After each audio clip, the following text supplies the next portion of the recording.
There's a unique and profound loneliness that settles in on a long stretch of highway in the dead of night, a darkness that most of us will never experience. For the truckers who live their lives on the asphalt, this isolation is their constant companion. They navigate the forgotten roads and desolate landscapes where the normal rules of the world can begin to fray. But what happens when something truly terrifying breaks that silence? Here at Verified Fears, we've compiled the most chilling, authentic accounts from drivers who have stared into that darkness and seen something stare back. Before we journey into these 11 most disturbing true trucker horror stories, make sure you hit that subscribe button and turn on notifications, because you won't want to travel these roads alone. The rain wasn't just falling, it was clinging. Dale had been a long-haul trucker for 27 years, and he'd learned that there were a dozen different kinds of rain. There was the angry, percussive kind that hammered on the roof of his cab like a drum solo. There was the soft, misty kind that felt more like driving through a cloud than a storm. This, however, was the worst kind. It was a cold, persistent drizzle that smeared across his windshield, turning the world outside into a blurry watercolor of gray and black. It was the kind of rain that seeped into your bones and made the endless miles of Oregon's Highway 26 feel even more desolate than usual. He'd been pushing for 12 hours straight, fueled by lukewarm coffee and the monotonous drone of the tires on wet asphalt. The world had shrunk to the twin beams of his headlights, cutting a swath through the oppressive darkness and the rhythmic slap, slap, slap of the wipers. It was a hypnotic, lonely existence, a bubble of warmth and light moving through an ocean of cold nothingness. He was thinking about a hot meal, a dry bed, and the familiar comfort of a truck stop when a flicker of movement at the edge of his vision broke the trance. There, standing on the narrow shoulder, was a figure. It was a young woman, barely more than a girl, with long, dark hair plastered to her face by the rain. She wore a simple, thin dress that looked utterly inadequate for the weather, and she held her arms wrapped around herself, though she wasn't shivering. She just stood there, a pale, static image in the swirling mist, her thumb half-heartedly extended. Every instinct Dale had honed over nearly 3 decades on the road screamed at him to keep going. You don't stop.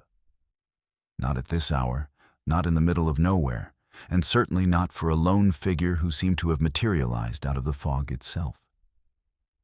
The stories truckers told were full of cautionary tales, of traps, of robberies, of things far worse. Yet there was something about her that made him hesitate.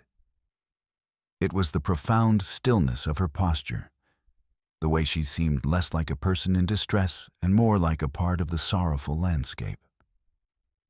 He imagined his own daughter, who was about her age, stranded and alone in the cold. The thought was a sharp pang in his chest. Against his better judgment, he felt his foot ease off the accelerator. The air brakes hissed, a long, mournful sigh that cut through the night. He pulled the rig over about 50 yards past her and watched in his side mirror as she walked toward the passenger door, her steps strangely unhurried. She didn't run to escape the rain. She moved with a placid grace that was deeply unsettling. He leaned over and pushed the door open. "Get in," he grunted, trying to sound gruff and intimidating, a defense against his own foolishness. "Get out of this miserable weather." She slid onto the passenger seat without a word. A wave of cold air entered the cab with her, a damp, earthy smell like wet leaves and freshly turned soil. It was a chill that had nothing to do with the outside temperature. It was a deep, penetrating cold that made the hairs on Dale's arms stand on end. He cranked the heater up, but the feeling didn't subside. "Thank you," she said.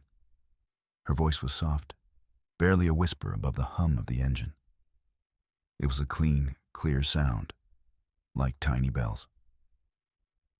"Ain't no place for a young lady to be out here on a night like this," Dale said, putting the truck in gear and pulling back onto the highway. "Where you headed?" "Just up the road a ways," she replied, her gaze fixed on the rain-streaked windshield. "Number 14, Black Creek Lane." Dale frowned. He knew this route like the back of his hand. He'd driven it hundreds of times. "Can't say I've ever heard of a Black Creek Lane around here." "It's there," she said, her tone flat, offering no further explanation. He glanced over at her. In the dim glow of the dashboard lights, her skin was almost translucent, her eyes dark and deep-set. She was pretty, in a fragile, old-fashioned sort of way. Her dress, now that he could see it better, looked like something from another era, simple and unadorned. There was no purse, no phone, no luggage of any kind. It was as if she had simply walked out of the woods and onto the road. "You run into some car trouble?" he asked, trying to fill the heavy silence that had settled between them. "You could say that," she whispered. "I was just trying to get home. It got so cold, so fast." An uncomfortable quiet fell over the cab again. Dale was a talker by nature. Silence on a long haul could drive a man mad. But he couldn't think of anything to say. The atmosphere was thick with an unspoken melancholy. The unnatural chill seemed to be emanating directly from her. And the cab, once his safe, warm sanctuary, now felt like a cold, cramped tomb. He found himself gripping the steering wheel until his knuckles were white, his eyes darting between the road and his strange passenger. He noticed that not a single drop of water had dripped from her soaked hair or clothes onto the seat or the floor mat. She was drenched, yet she left no trace. They drove on for what felt like an eternity, the miles melting away into the fog. Dale kept his eyes peeled for a road sign, anything that might indicate Black Creek Lane. But there was nothing but the endless procession of towering pines lining the highway, their branches like skeletal fingers reaching out from the darkness. "It's just ahead," she said suddenly, her voice cutting through his tense concentration. "You can let me out here." Dale looked around. They were in the deepest part of the forest, miles from the nearest town. There were no lights, no houses, not even a dirt track leading off the main road. "Here? There's nothing here." "This is the place," she insisted, her voice retaining its eerie calm. As he slowed the truck, a deer, its eyes wide and terrified in the sudden glare of the headlights, darted out from the trees. Dale cursed and stomped on the brakes. The rig groaned in protest, the tires screeching on the wet pavement as he swerved to avoid the animal. It was over in a second. The deer vanished back into the woods, and Dale's heart was pounding against his ribs. He took a deep breath to steady himself and turned to his passenger. "You all right?" he asked. The seat was empty. Dale stared, his mind refusing to process what he was seeing. She was gone. He hadn't heard the door open. He hadn't heard anything over the screech of the brakes. He reached over a trembling hand and pushed on the passenger door. It was still locked from the inside, just as it had been since she'd gotten in. Panic, cold and sharp, lanced through him. He fumbled for the overhead light, flooding the cab with a harsh, sterile glow. The passenger seat was completely empty and dry, except for one small, damp patch right in the center, a cold spot that seemed to suck the warmth from his fingertips when he touched it. His breath hitched in his throat. Had he fallen asleep? Was this some kind of waking nightmare brought on by exhaustion? The highway hypnosis old-timers warned you about? But the cold in the cab was real. The memory of her soft, bell-like voice was real. He killed the engine, the sudden silence deafening. He grabbed his heaviest flashlight, threw open his door, and jumped down onto the wet asphalt, his boots splashing in a puddle. "Hello?" he yelled, his voice sounding small and thin against the vast, silent forest. "Hey, where'd you go?" He swept the powerful beam of the flashlight across the road into the dense wall of trees. The light cut through the rain and fog, illuminating nothing but glistening leaves and dark, dripping branches. There were no footprints on the muddy shoulder, no sign that anyone had been there at all. There was only the sound of the wind, a low, mournful moan as it rustled through the tops of the pines. It sounded like it was whispering a name he couldn't quite make out. Shaking, he climbed back into the cab, the feeling of being watched prickling the back of his neck. He started the engine and drove, pushing the rig faster than he should have on the slick roads, desperate to put as much distance as possible between himself and that spot. He didn't stop until he saw the warm, welcoming lights of a 24-hour diner in the next town. He stumbled inside, the bell over the door jingling brightly, and sank onto a stool at the counter. A middle-aged waitress with a kind, tired face poured him a cup of coffee without asking. "You look like you've seen a ghost," she said, her voice warm. Dale let out a shaky laugh. "Maybe I have." On a desperate hunch, he asked, "Ma'am, this is going to sound crazy, but have you ever heard of a place called Black Creek Lane around here?" The waitress's friendly smile faltered. She set the coffee pot down slowly, her eyes clouding over. "Oh, honey," she said, her voice dropping to a near whisper. "There's no lane by that name, not anymore. There's just the old Black Creek Cemetery, about 15 miles back." She leaned closer, as if sharing a secret. "Local legend says a long time ago, maybe 60 or 70 years, a young woman named Eliza was walking home along that stretch of highway on a night just like this. A sudden storm hit, a freak blizzard. She froze to death before she could make it home. They say she still walks that road when the weather turns bad, trying to flag down a ride, forever trying to finish her journey." The coffee cup trembled in Dale's hand. The blood drained from his face. The name. The cold. It all clicked into place with a horrifying certainty. He paid for the coffee he hadn't touched and walked back to his truck on unsteady legs.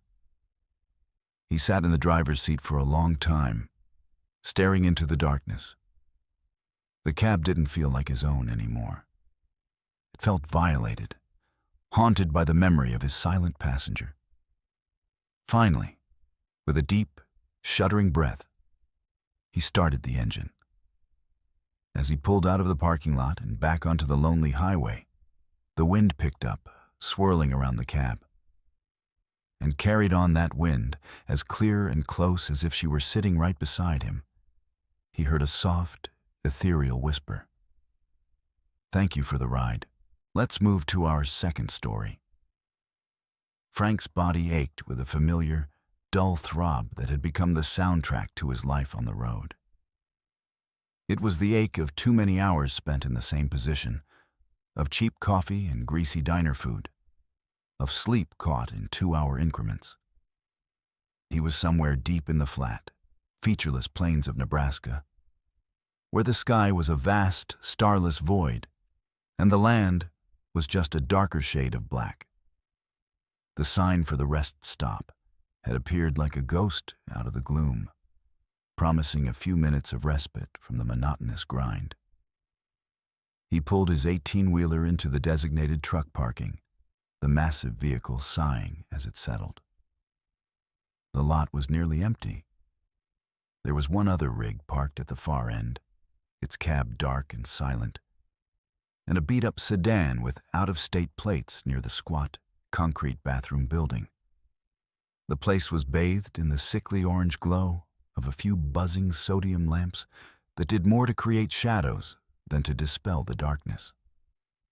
He killed the engine, and the sudden silence was immense, broken only by the distant hum of the highway and the ticking of his cooling engine. For a moment, he just sat there, letting the exhaustion wash over him. Rule number 1 of the road: never push when you're tired. It's how mistakes happen. This was just a routine stop. Stretch the legs, check the tires, maybe grab the thermos from behind the seat.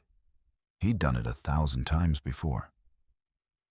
As he swung the heavy door open and his boots hit the cracked asphalt, his gaze swept the area out of habit. You always check your surroundings. He scanned the empty picnic tables, the dark line of trees that marked the edge of the property, the other silent vehicles, and that's when he saw it. At the very edge of the light, cast by his own truck, standing near the tree line, was a shape. It wasn't distinct, more like a patch of darkness that was somehow darker than the surrounding night. It was tall and unnaturally thin, a vertical slash of black against the gray. Frank squinted, his road-weary eyes trying to make sense of it. A tree trunk? A weirdly shaped sign he'd never noticed before? It was probably nothing. Just a trick of the light, his tired mind playing games. He shook his head, dismissing it, and began his walk around. He kicked each of the 18 tires with the steel toe of his boot. The familiar, solid thud, a comforting ritual. He checked the seals on his trailer, ran a hand along the cool metal, his mind already drifting to the delivery schedule, the logbook, the miles still ahead. But a strange, prickling sensation crawled up the back of his neck. The feeling of being watched. It was a primal instinct he'd learned to trust over the years. He stopped his inspection and slowly looked back toward the tree line. The shadow was still there. It hadn't moved an inch. Yet, Frank felt a cold knot tighten in his stomach. It seemed clearer now, more defined. He could almost make out the suggestion of a head and shoulders, a slender, elongated form that was distinctly man-like, but wrong in its proportions. Just a tree, he muttered to himself, his voice sounding loud in the quiet lot. He was tired. That's all it was. He'd seen stranger things in the dead of night. Still, he found himself walking a little faster, his routine feeling less like a ritual and more like a nervous habit.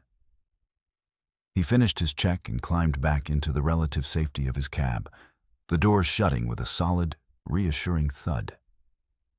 He locked it. He never locked the door at a rest stop. He reached for his thermos of coffee, but his hand paused. His eyes were glued to the passenger side mirror. From this new angle, he could still see the spot where the shadow had been. It was there, and it was closer. It was no longer at the tree line. It was standing in the open now, halfway between the woods and his truck. It was still just a silhouette, a void in the shape of a man. But there was no mistaking it. It had moved. It had moved while his back was turned. Frank's heart began to hammer against his ribs. This wasn't right. His mind raced, trying to find a logical explanation. Maybe it was someone from the other truck, stretching their legs. But why would they just stand there, in the dark, perfectly still? And why did they look like that? There was no substance to the figure, no reflection of the orange lamps on clothing or skin. It was pure, absolute black. He felt a surge of anger, an emotion that was easier to handle than the cold dread seeping into his bones. Was someone trying to mess with him? Some local kids looking for a thrill? "All right, you son of a bitch," he whispered, his hand reaching for the switch for his high beams. He flicked it on, Two powerful beams of white light sliced through the darkness, illuminating the empty patch of grass with brutal clarity. There was nothing there. Not a person, not a tree, not a sign. Just overgrown weeds and a discarded fast food bag that danced in the sudden light. Frank stared, his breath held tight in his chest. He had seen it. He knew he had. He flicked the high beams off. The moment the world plunged back into the dim orange glow, it was back. And it was closer still. A choked gasp escaped his lips. It was now at the edge of the parking lot, standing on the asphalt, not 20 yards from his passenger door. It was as if the light had no effect on it, as if it existed in a different layer of reality, visible only in the shadows. He could see its form more clearly now. Impossibly tall, maybe 7 or 8 feet, with limbs that were too long, too thin. It had no discernible features, just a flat, light-absorbing silhouette. The paranoia hit him like a physical blow. He wasn't tired. He was losing his mind. This is what it felt like. The years of solitude, the endless miles. They had finally broken something inside him.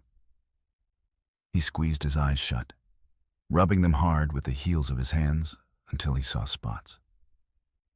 He was hallucinating. He had to be. He took a slow, deep breath and opened his eyes, forcing himself to look away, to focus on the interior of his cab. The familiar worn dashboard, the photo of his wife and kids taped to the sun visor, the faint smell of stale coffee and diesel. This was real. He dared a glance back at the mirror. It was still there. It had taken another step and another. It wasn't walking. It was just appearing closer each time he looked. A slow, silent, horrifying advance. Frank's hands trembled as he fumbled for the ignition key. The engine roared to life, a violent, desperate sound in the suffocating silence. He wasn't going to stay here. He wasn't going to sit and watch this thing, whatever it was, get any closer. His plan was simple. Get the truck in gear, get back on the highway, and drive until the sun came up. He slammed the truck into first gear, the transmission grinding in protest. He had to look one more time. He didn't want to. Every fiber of his being screamed at him not to. But he couldn't help it. He turned his head, not to the mirror, but to the passenger side window. His blood ran cold. It was there, standing right beside his truck. Its head was level with the top of the window, a featureless black oval that seemed to drink the light from the cab. He could have reached out and touched it. There was no face, no eyes, but he felt a gaze and an intense, malevolent pressure that pushed in on him, suffocating him. He was looking at something that did not belong in the world, a tear in the fabric of the night. He didn't scream. The sound was trapped in his throat, a tight, painful knot of pure terror. He didn't think. He reacted. He wrenched the steering wheel to the left and stomped on the accelerator. The truck lurched forward, tires squealing as he pulled out of the parking space with a reckless speed that defied the vehicle's size. He didn't look back. He couldn't. He roared out of the rest stop and onto the on-ramp, merging into the highway at a dangerously high speed, the blare of a passing car's horn a distant, meaningless sound. He drove for hours, his foot pressed to the floor, his eyes wide and unblinking. The sun eventually began to rise, painting the eastern sky in shades of gray and pink. But it brought no comfort. The darkness of the rest stop had followed him. It was inside him now. Every shadow on the side of the road looked like a tall, thin figure. Every flicker of light in his rearview mirror made his heart leap into his throat. Frank never stopped at a rest stop at night again.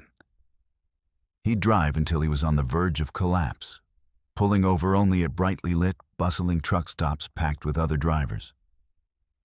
But even then, in the noise and the light, he never felt safe.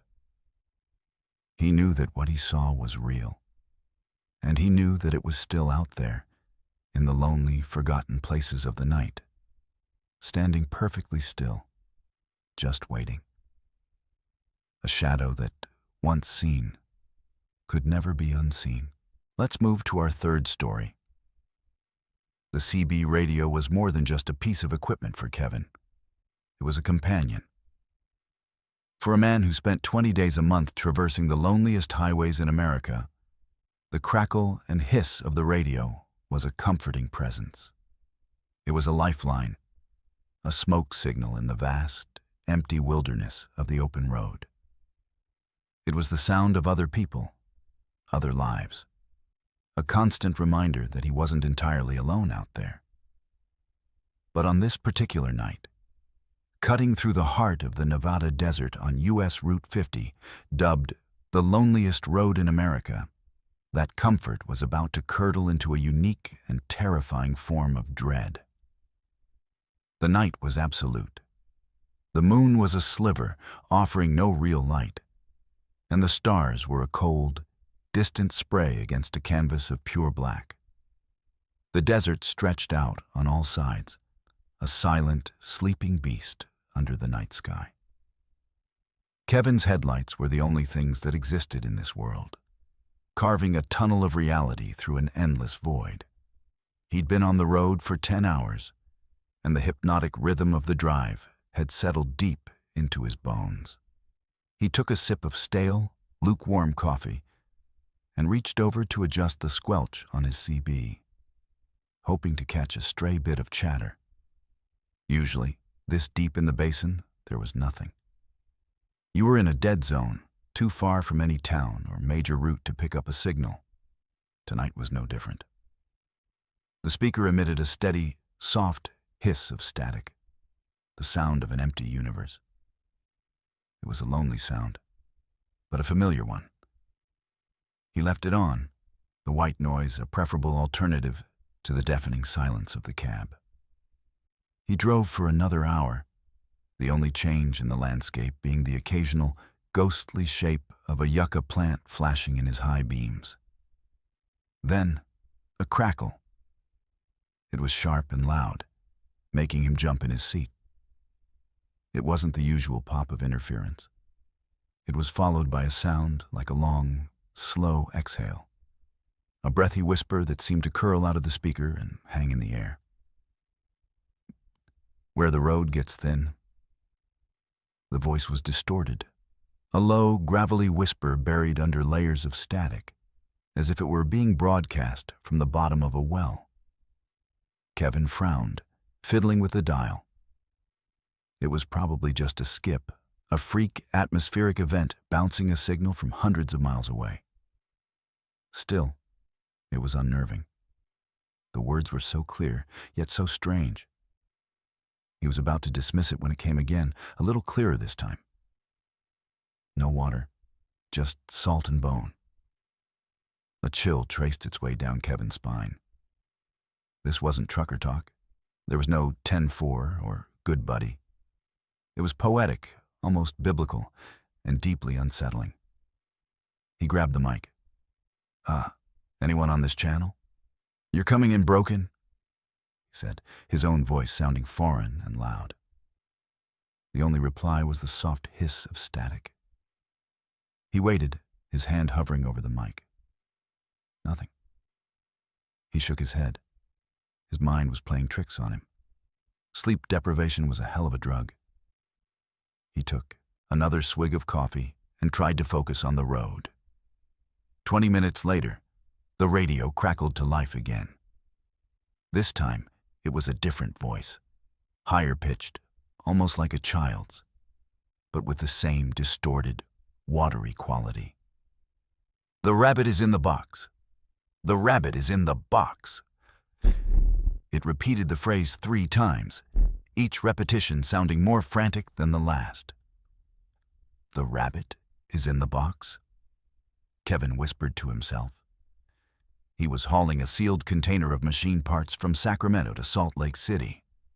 There was no rabbit. It was nonsense. But the sheer panic in the disembodied voice made his skin crawl. "This is KW542, northbound on 50, he said into the mic, his voice tight. "Who's on this channel? What's your 20? The childlike voice stopped abruptly. It was replaced by the first voice, the low, gravelly whisper. "We see you, KW542. We see the Sandman." Kevin's blood turned to ice. KW542 was his call sign, one he hadn't used in years. And the Sandman. That was his handle, his road name. Only old-timers and his closest friends on the road knew that name. No one used handles anymore, not really. How could anyone out here in the middle of this dead zone know his name? Panic began to bubble in his chest. He reached to turn the CB off, his fingers fumbling for the volume knob.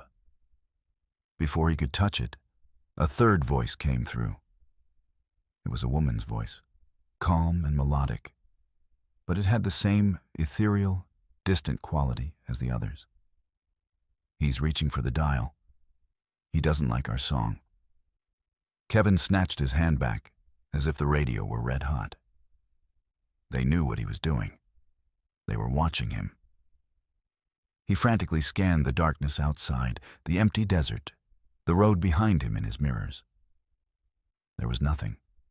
No headlights, no other trucks, just the infinite, oppressive blackness. He was completely alone. "Who is this?" he yelled into the cab, not even bothering with the mic. "What do you want?" the gravelly voice answered, a dry chuckle crackling through the speaker. "We want to talk. It's been so long. So lonely out here." "Tell us about the coffee, Kevin. Is it cold yet?" He looked down at the cup in his hand. His name. They knew his name. A wave of nausea washed over him. This wasn't a prank. This wasn't a signal skip. This was something else. Something impossible and malevolent. The cab of his truck, once his fortress of solitude, now felt like a cage, and these voices were in it, with him. "Tell us about your daughter," the woman's voice cooed. "Does she still like to draw pictures of horses?" A strangled sob escaped Kevin's throat. His daughter, Sarah, was 7. Her room was covered in her crayon drawings of horses. How could they know that? He had never spoken of her on the radio. He kept his road life and his home life completely separate. He slammed his fist on the dashboard. "Leave me alone." The child's voice began to giggle, a horrible, distorted sound that seemed to twist and echo inside the small space. "He's scared. The Sandman is scared of the dark." He grabbed the entire CB unit, yanking it with all his strength. Wires sparked and tore, but the voices didn't stop. They continued to pour from the dangling speaker, no longer connected to the main console. It was impossible. The unit had no power, yet it was alive. "You can't shut us out," the chorus of voices seemed to say in unison, their words overlapping into a cacophony of whispers. "We're in the air. We are the airwaves. We were here long before your roads cut through our quiet." Kevin was hyperventilating, his heart a frantic drum against his ribs. He was losing his grip on reality. The road ahead began to blur through the tears of terror welling in his eyes. The voices swirled around him, whispering his name, his wife's name, the name of the street he grew up on. They recounted memories from his childhood, secrets he had never told a soul. They were peeling back the layers of his life, his very identity, broadcasting them into the empty desert night. He felt like his mind was being dissected by these unseen, all-knowing entities. They weren't just watching him. They were inside his head. Then, as suddenly as it began, it stopped. One moment, The cab was filled with the torment of the whispering voices. The next, there was only the hum of the engine and the rumble of the tires. The dangling speaker was silent. The oppressive, watchful feeling had vanished, leaving behind a ringing silence that was somehow more terrifying than the noise had been. Kevin looked up. Ahead of him, the first faint glow of dawn was touching the horizon, a thin line of purple and orange that pushed back against the suffocating darkness. At the same time, he saw the distant, twinkling lights of a town. He had crossed some invisible threshold. He was out of their territory. He didn't slow down.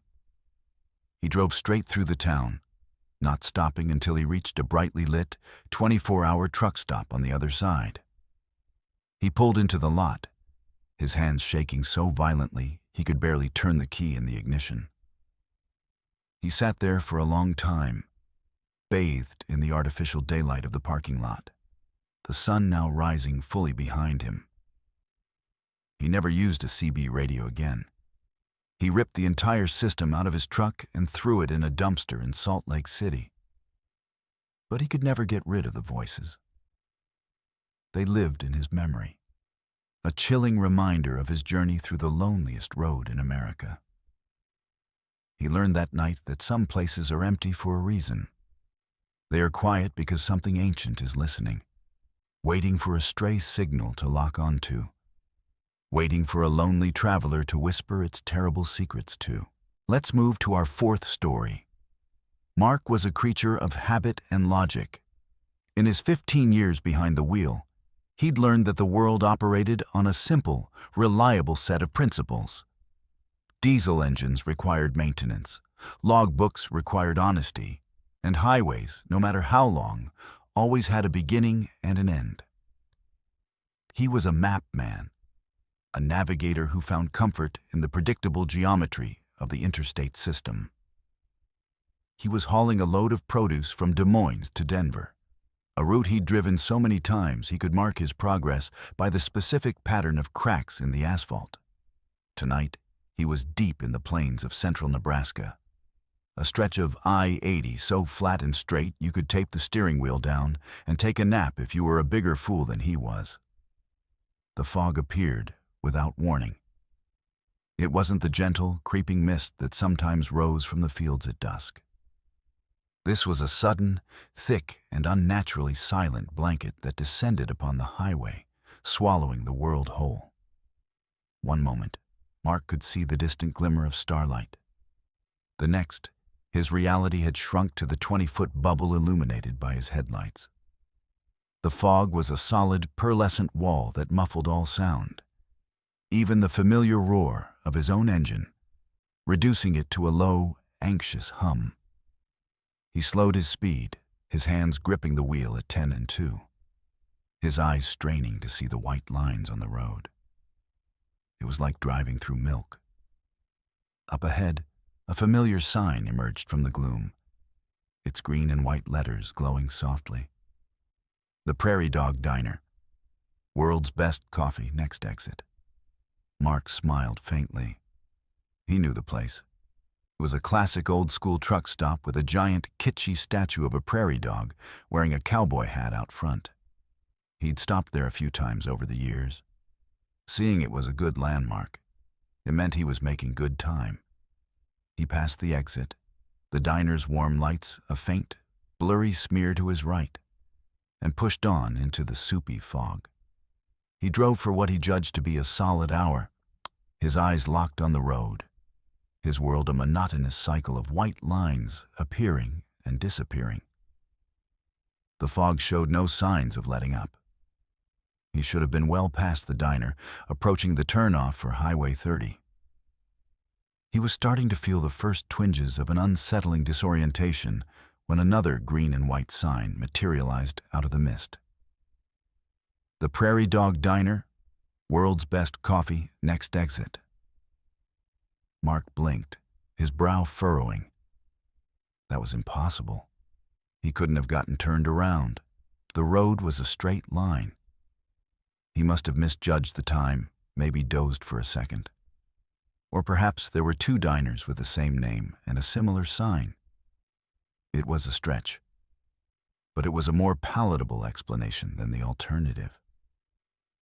He shook his head, blaming the hypnotic effect of the fog, and kept driving, a little more alert this time, a little less certain. He turned on the radio, hoping for a weather report or just a human voice to break the oppressive silence. Nothing.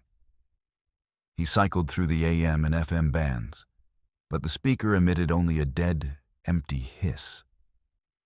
He pulled out his phone. No service. Of course. He checked his GPS.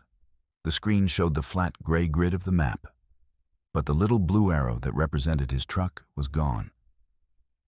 In its place was a single, pulsing blue dot in a sea of gray, with no roads, no towns, nothing. It was as if he had driven off the edge of the world. A cold, heavy feeling began to settle in the pit of his stomach. The cab, his rolling office and home, suddenly felt small and confining, a fragile shell against the vast, unknowable emptiness outside. He focused on driving, on the simple mechanics of keeping the truck on the road. He drove for another hour, then 2. The sun should have been thinking about rising by now, but the sky remained a uniform, lightless gray, indistinguishable from the fog-choked land. His fuel gauge hadn't moved. It was still pointing to just over half a tank, exactly where it had been 3 hours ago. And then he saw it. The sign. The Prairie Dog Diner. This time, the sight of it sent a jolt of pure, undiluted fear through him.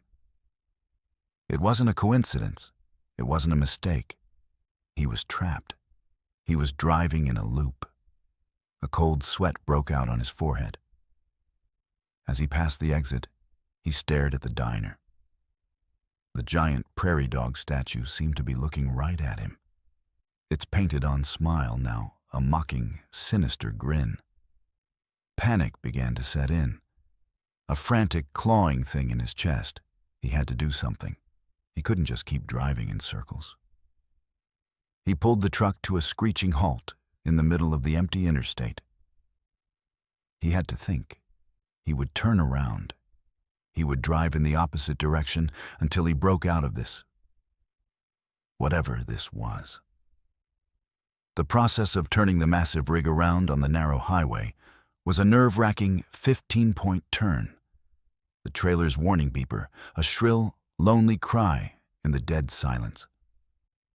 Finally facing the other way, he hit the accelerator, a renewed sense of purpose steadying his hands. He drove with a desperate intensity, his eyes scanning for anything different, any break in the pattern. But there was only the fog, the endless white lines, and the suffocating silence. After an hour of driving west on Interstate 80, he saw a sign emerge from the fog. The Prairie Dog Diner. A raw, guttural scream tore from his throat. It was impossible. He was going the other way. The diner should have been behind him. He was losing his mind. The isolation, the fog, the endless road. It had finally snapped his sanity. He started to see things in the swirling mist at the edge of his headlights. Tall, slender shapes that seemed to move in, step with his truck, figures that would vanish the moment he tried to focus on them. He didn't know how long he drove. Time had lost all meaning. It was just a continuous, unending present of fear and confusion. He was a ghost in a ghost machine, haunting a stretch of highway that existed outside of time. He passed the diner again and again. Each time, it seemed a little more decayed, a little more menacing. The lights in the windows flickered and died. The prairie dog statue was covered in what looked like moss and vines, its cheerful face peeling away to reveal a dark, rotting wood beneath. He was broken. He slumped over the wheel, tears of pure despair and terror streaming down his face. He didn't care anymore. He just kept his foot on the pedal, his mind a numb, buzzing void. He was part of the road now, another one of its ghosts. As the Prairie Dog Diner sign appeared for the 10th, or maybe the 100th time, he noticed something had changed. The letters were different. They were twisted, rearranged. It no longer said, "World's Best Coffee." It said, "The world ends here." Something inside him snapped. It was a final, primal instinct for survival. With a roar of defiance, he swerved the truck, aiming it directly at the exit ramp. He wasn't going to pass it again. He was going to the diner. He didn't know what he would find, but it had to be better than this endless purgatory.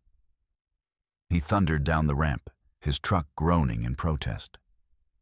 The moment his tires left the interstate and hit the exit ramp, the fog vanished.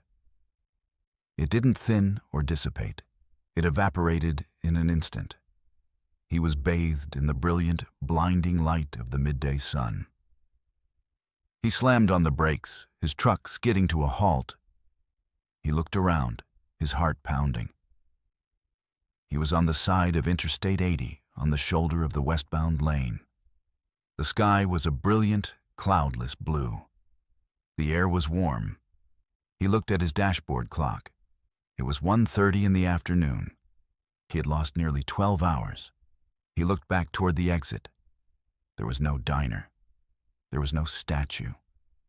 There was nothing but an old, dilapidated billboard, its message faded by years of sun. All he could make out was a single word: welcome. He looked at his fuel gauge. It was almost on empty. Mark sat there for a long time, the familiar world feeling alien and fragile. He was free. But a part of him was still back there, in the fog, on that impossible stretch of road. He had driven on a highway that never ended, a place where the rules of the world didn't apply. And he knew, with a certainty that would haunt him for the rest of his days, that the road would be waiting for him if he ever passed that way again. Let's move to our 5th story. Sal was not a man given to flights of fancy. He was a 40-year veteran of the road, a stout, practical man with a network of wrinkles around his eyes that spoke of countless sunrises and a million miles of asphalt. He'd heard every ghost story, every urban legend the truck stops had to offer, and he dismissed them all with a cynical grunt. The real monsters, he always said, were black ice, blown tires, and the fool in the RV who didn't understand how long it took 18 wheels to come to a stop. His world was one of mechanics, logistics, and tangible dangers. But as dusk began to bleed across the sky, painting the rolling hills of West Virginia in shades of bruised purple and orange, Sal was about to encounter a threat that was terrifyingly real, yet maddeningly inexplicable. He was navigating the winding 2-lane blacktop of Route 33, a road that coiled through the ancient dark woods of the Appalachians like a serpent. It was a lonely stretch, far from the bright, sterile uniformity of the interstate. Here, the trees crowded the road, their branches interlocking overhead to form a dense canopy that deepened the twilight prematurely. It was the kind of road where you could drive for an hour and not see another soul. Which is why he noticed the car immediately. It appeared in his rearview mirror as he came out of a sharp turn, a pair of headlights that seemed to materialize out of the gloom. He didn't think much of it at first. It was probably a local, impatient to get around his slow-climbing rig. He kept a steady pace, expecting the car to whip out and pass him on the next straightaway. But it didn't. It just stayed there, a constant presence in his mirror, maintaining a distance of about 50 feet. After 10 minutes, Sal started to get annoyed. The driver was tailgating him, their headlights a persistent, irritating glare. "All right, buddy, come on," he muttered, tapping his brakes lightly, a universal signal to back off. The car's headlights dipped for a moment as it slowed, but then it crept right back up to its previous position, a leech on his bumper. Sal sighed, a mix of frustration and resignation. He found a short, straight stretch of road and slowed down, hugging the shoulder to give the car plenty of room to pass. It was a clear invitation. The car pulled into the oncoming lane, and Sal prepared for the roar of its engine as it sped by. Instead, it just stayed there, driving parallel to his cab for a few seconds before tucking back in behind him. A prickle of unease ran down Sal's neck. That was strange. Not just impatient, but weird. He glanced at his rearview mirror again, trying to get a look at the driver. The car was a junker, an older model sedan, maybe a Ford Taurus or something similar, its color lost in the deepening twilight. The windshield was grimy, and the driver was just a vague silhouette. Sal squinted, trying to make out a face, a hat, anything. And then he saw them. The eyes. Through the dirt and the glare, he could see a pair of eyes staring directly at him. They were wide, unblinking, and seemed to catch the light from his own dashboard in a way that was unnatural. He couldn't see the rest of the face. Not the nose, not the mouth. Just the intense, unwavering stare. It was a look of such focused, predatory stillness that Sal felt a jolt, as if a circuit had been completed between them. He quickly looked away, his heart suddenly beating a little faster. He told himself he was imagining things. It was the light playing tricks, his mind filling in the blanks. But he couldn't shake the feeling. The car behind him was no longer just a vehicle. It was an entity, and its eyes were boring into the back of his head. For the next half hour, they continued this silent, unnerving dance. Sal would speed up, and the car would speed up, its headlights clinging to him like iron filings to a magnet. He would slow down, and the car would slow down, never passing, never falling back. It was a perfect, terrifying mimicry.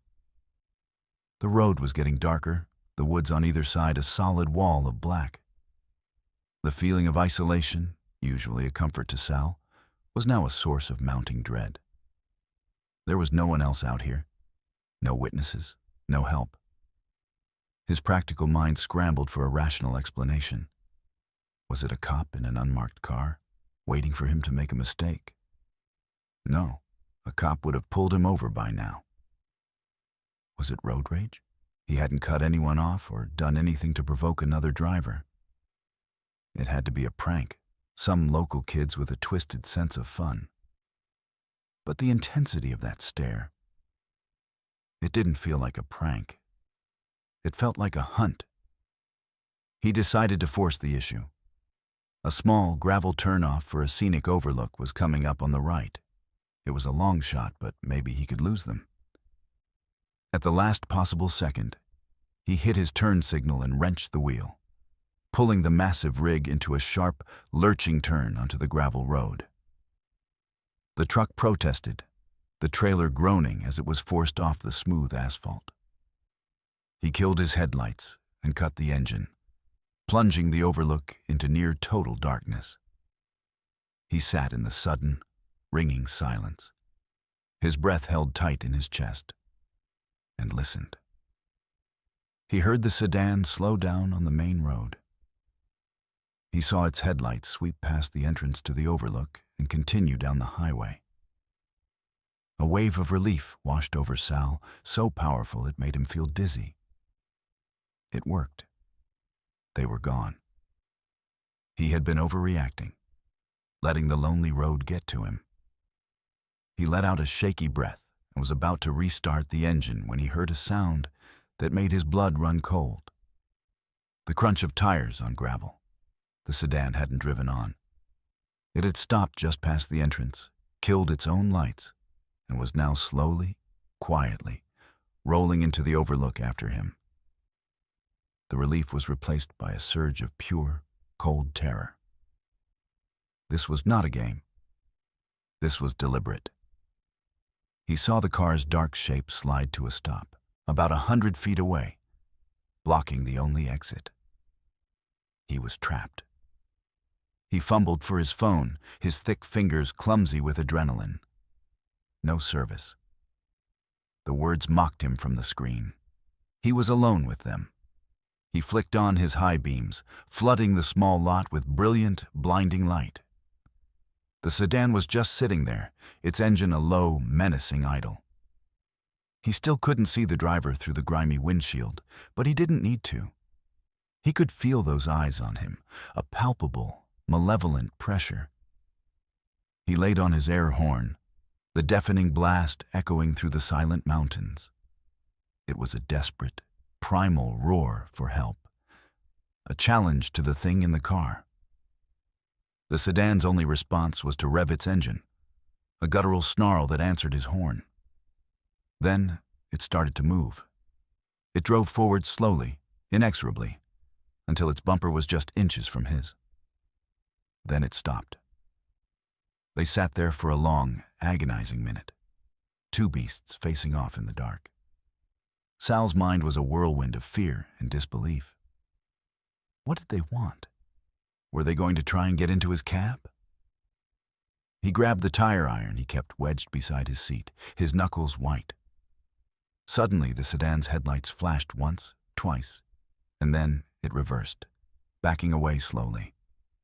But it didn't leave. It pulled to the side, and its lights went out, leaving it an almost invisible shape in the darkness. Waiting, watching. Sal knew he couldn't stay here. He was a sitting duck. His only advantage was the size and power of his rig. He had to get back on the road.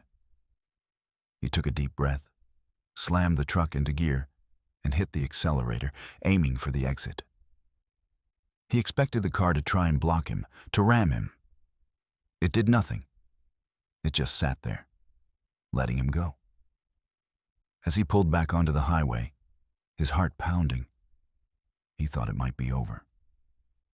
But as he looked in his mirror, the sedan's headlights flicked back on, and it pulled out of the overlook, falling into its familiar, menacing position right behind him.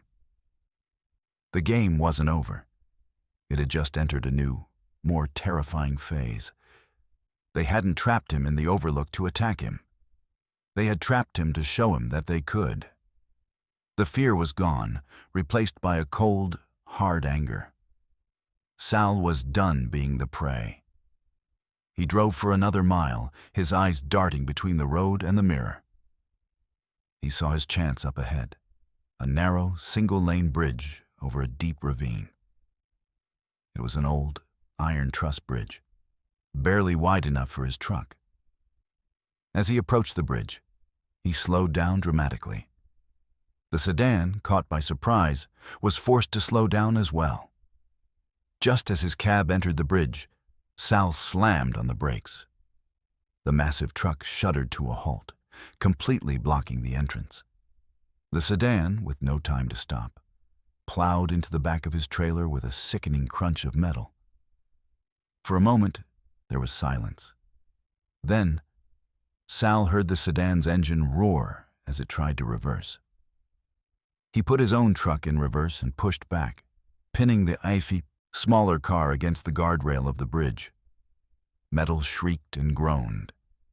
He felt a series of frantic, desperate bumps against his trailer as the driver tried to break free. Then, with a final, loud crack, everything went still. Sal waited, his breath ragged, his body trembling. He slowly put the truck in drive and pulled forward, off the bridge. In his rearview mirror, he could see the sedan. It was crumpled against the bridge entrance, steam pouring from its mangled hood. One of its headlights was smashed, the other flickering like a dying eye. The driver's side door was slightly ajar. He didn't wait to see who got out. He floored it, putting as much distance as possible between himself and the wreck. He didn't stop for 50 miles. Not until he pulled into the bright, crowded lot of a massive travel center. He stumbled out of his cab on shaky legs and went to inspect the back of his trailer. The rear bumper was dented, but otherwise, the truck was fine. As he ran his hand over the damage, his fingers brushed against something stuck in the twisted metal.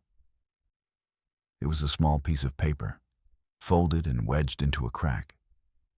His heart hammering, he pulled it out and unfolded it. It was a child's drawing, done in crayon. It depicted a big truck on a road, and behind it, a small, crudely drawn car.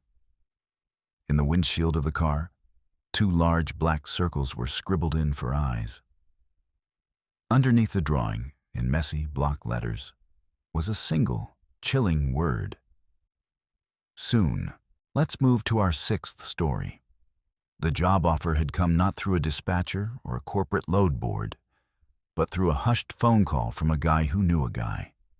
Ray's rig was on the verge of repossession, and the medical bills for his wife were stacked on his kitchen table like a monument to his own failure. He needed a miracle. The man on the phone didn't offer a miracle. He offered a solution wrapped in a thick wad of cash. The job was simple. Pick up a sealed container in a forgotten warehouse district in Gary, Indiana, and drive it nonstop to a dusty, unmarked airstrip in the middle of the Arizona desert. There were only 2 rules.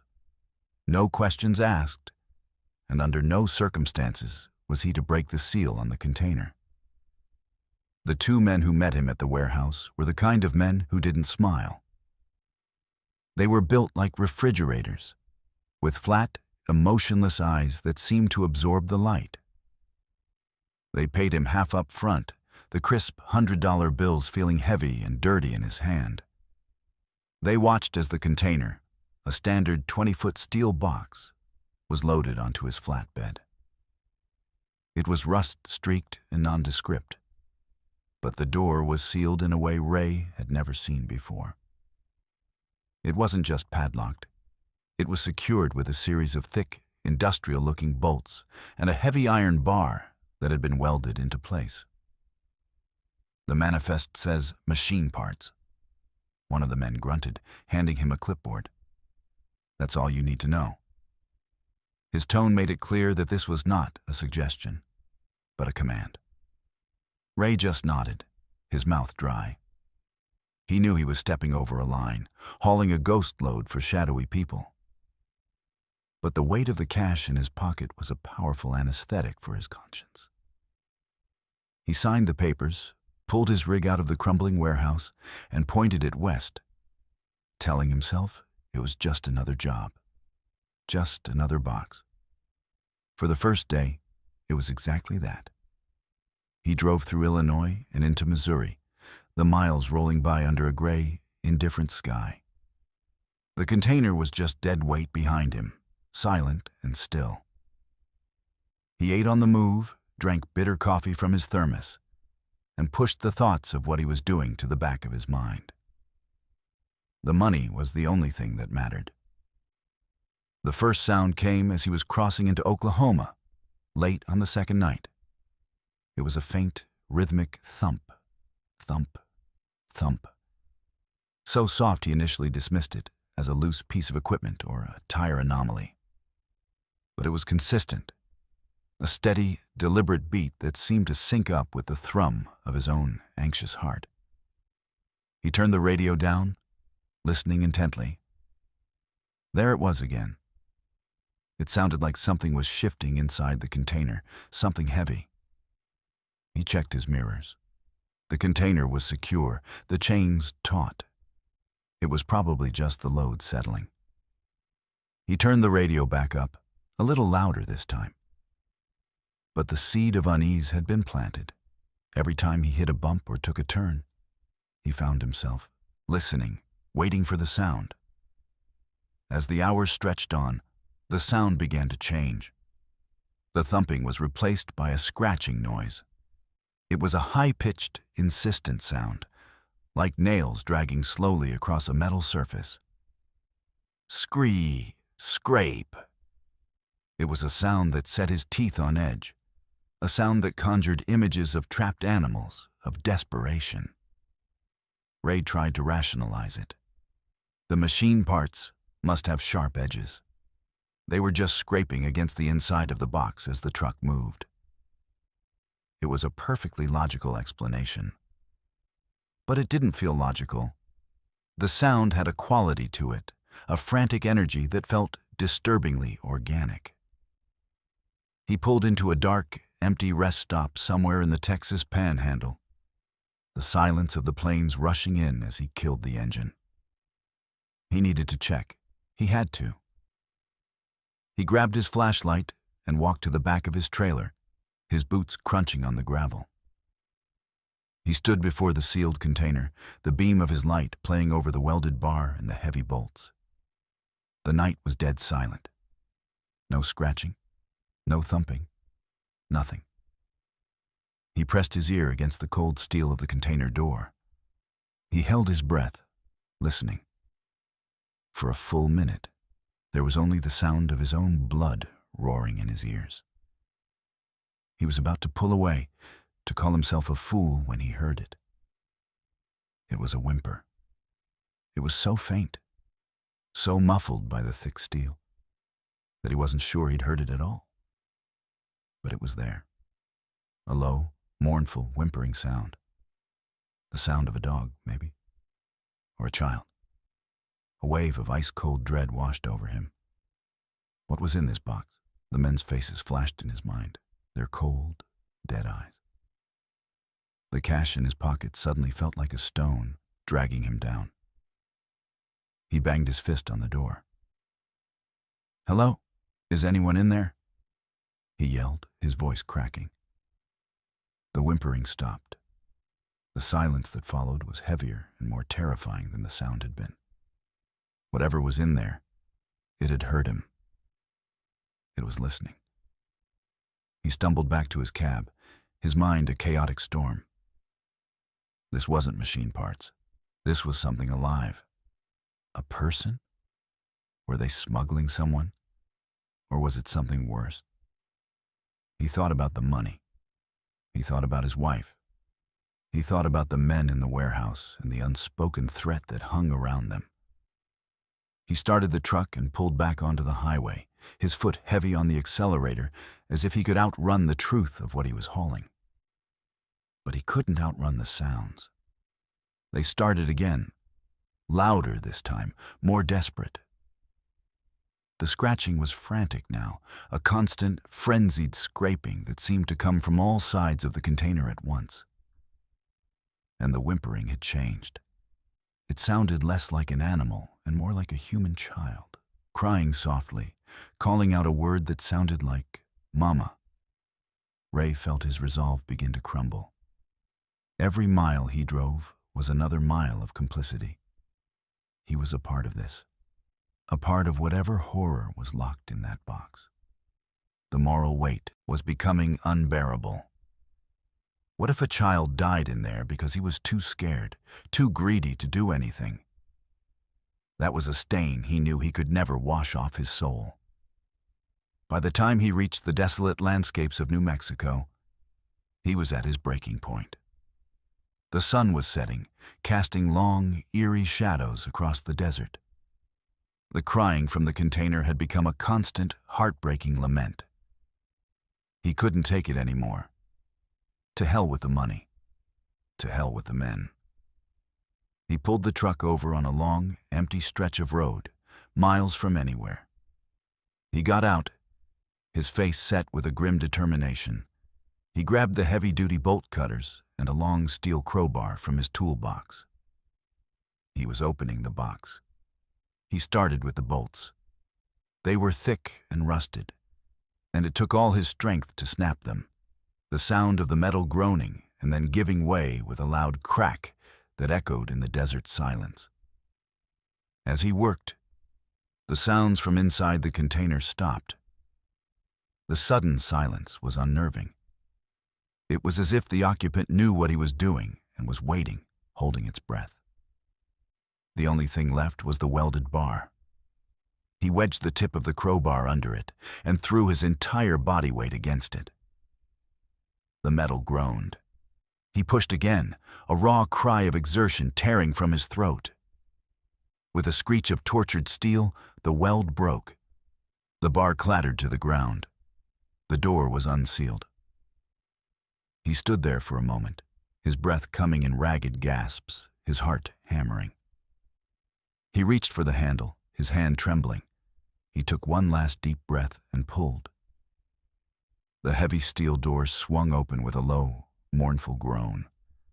Ray aimed his flashlight into the dark interior, his body braced for whatever he might find.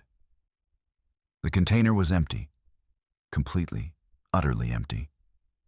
There were no machine parts, no person, no animal. Just a bare steel floor and 4 bare walls. He swept the beam of the flashlight around the interior, his mind struggling to comprehend what he was seeing. Where had the sounds come from? Had he gone insane? Then the beam of his flashlight caught something on the inside of the door he had just opened. He stepped closer, his blood running cold.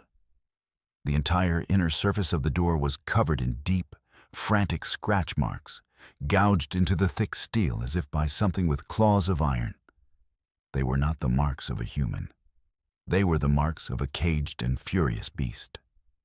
And at the very center of the door, scratched in letters a foot high, was a single, terrifying word. "Thank you."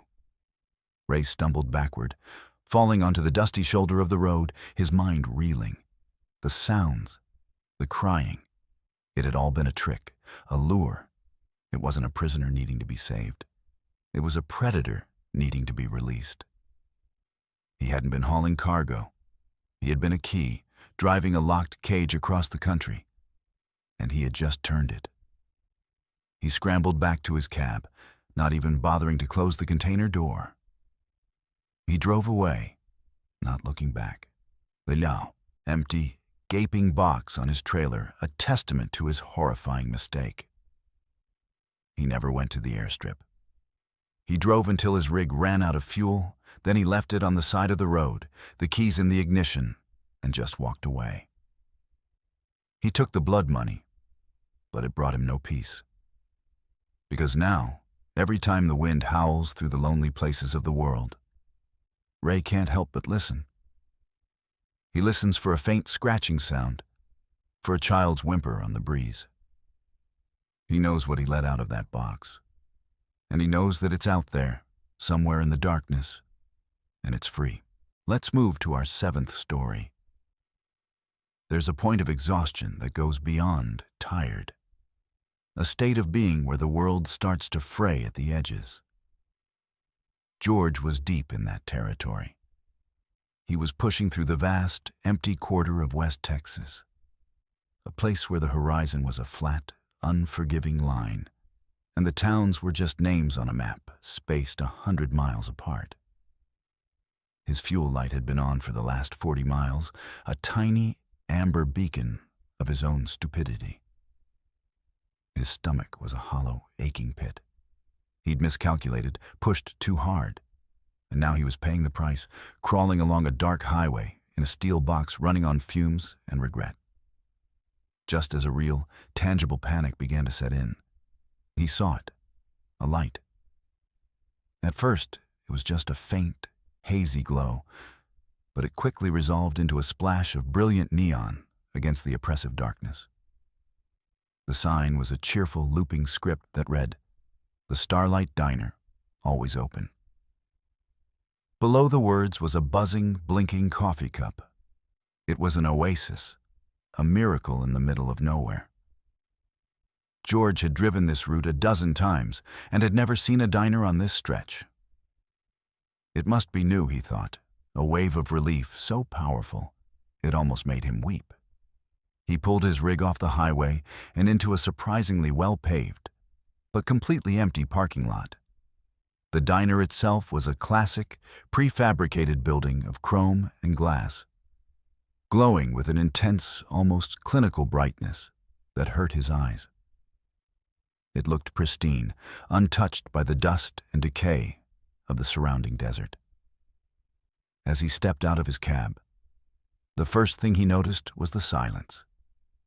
There was no hum from the neon sign, no sound of kitchen fans, no distant highway noise. The air was unnaturally still and heavy. The bell above the door didn't jingle when he pushed it open. It made no sound at all. The interior was just as bright as the outside, the white linoleum floors polished to a mirror shine. A long red vinyl counter stretched the length of the room, and a jukebox stood silent in the corner. The place was spotless, but it was the kind of clean that felt sterile and unused, like a museum exhibit. A handful of other patrons were scattered throughout the booths, a man in a dated suit reading a newspaper, a young couple sitting across from each other, holding hands but not speaking, an elderly woman staring into a cup of coffee. They all looked up as he entered, their movements perfectly synchronized. They didn't smile or nod. They just looked at him with a placid, unnerving emptiness in their eyes before returning to their silent activities in perfect unison. "Take a seat anywhere, hun," a voice called out. It was the waitress, a woman who looked like she'd stepped right out of a 1950s postcard. She had a beehive of blonde hair, a crisp pink uniform, and a wide, red-lipped smile that was absolutely perfect. Too perfect. It never wavered, never touched her eyes, which were a flat, doll-like blue. George slid onto a stool at the counter, the vinyl cool against his skin. "Evening," he mumbled, feeling strangely self-conscious. "Just a coffee and you got any apple pie?" "Best in Texas," the waitress said, her voice a smooth, even monotone. She glided away, her movements unnervingly fluid, her feet making no sound on the polished floor. As he waited, George took in the scene. The man's newspaper had no headlines, just dense blocks of unreadable text. The young couple hadn't moved a muscle. Their hands were clasped on the table like a pair of wax sculptures. The old woman was still staring into her coffee, her expression utterly blank. A low, distorted tune began to emanate from the jukebox. A familiar melody played so slowly and at such a low pitch that it sounded like a funeral dirge. The air was thick with a feeling of profound wrongness. The waitress returned and placed the coffee and pie in front of him. The coffee was black and steaming, but it had no aroma. The slice of pie was a work of art, with a perfectly latticed crust and a dusting of cinnamon. It looked like a photograph of a piece of pie. "Thanks," he said, his voice sounding rough and out of place. The waitress just kept smiling her fixed, vacant smile and moved to the end of the counter, where she began polishing an already gleaming coffee pot. George took a sip of the coffee. It was hot, but it was also nothing. It had no flavor, no bitterness, no warmth as it went down. It was like drinking hot water. He frowned and took a bite of the pie. The fork slid through it with no resistance. The texture in his mouth was soft, yielding, but there was no taste of apple, no spice, no sweetness. It was the culinary equivalent of static. He was chewing, he was swallowing, but he was consuming nothing. A cold dread began to creep up his spine. He looked at the other patrons. The man in the suit turned a page of his blank newspaper. The couple remained frozen. The old woman finally lifted her cup to her lips, but her movements were stiff and jerky, like a marionette. No one was actually eating or drinking. They were just going through the motions. His gaze fell upon the large, round clock on the wall. The second hand wasn't sweeping. It was stuck between the 7 and the 8, twitching almost imperceptibly. Time was broken here. He had to get out.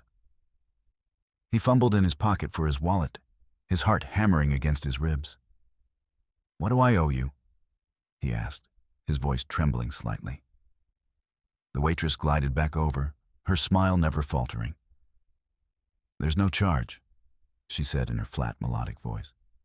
"It's on the house." She leaned in a little closer, her doll-like eyes boring into him. "You were so hungry. You'll be back. They all come back." Her words hit him like a physical blow. This wasn't a diner, it was a trap. A roach motel for the souls of weary travelers. He pushed himself away from the counter, his stool scraping loudly against the floor. It was the first real jarring sound he'd heard since he arrived. The patrons turned their heads to look at him again, their expressions unchanged, their dead eyes following his every move. He didn't say another word. He turned and fled, shoving the silent door open and stumbling out into the night. He didn't look back.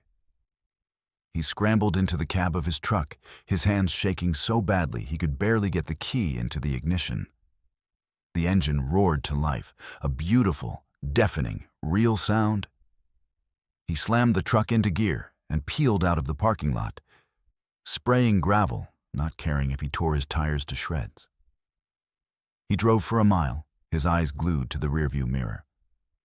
The diner's impossibly bright lights remained visible, a stark, unholy glow in the darkness. Then he crested a small hill. When he looked in his mirror again, the light was gone. He drove on for another 5 minutes before his curiosity and a lingering sense of disbelief got the better of him. He found a place to turn the big rig around and headed back. He had to know.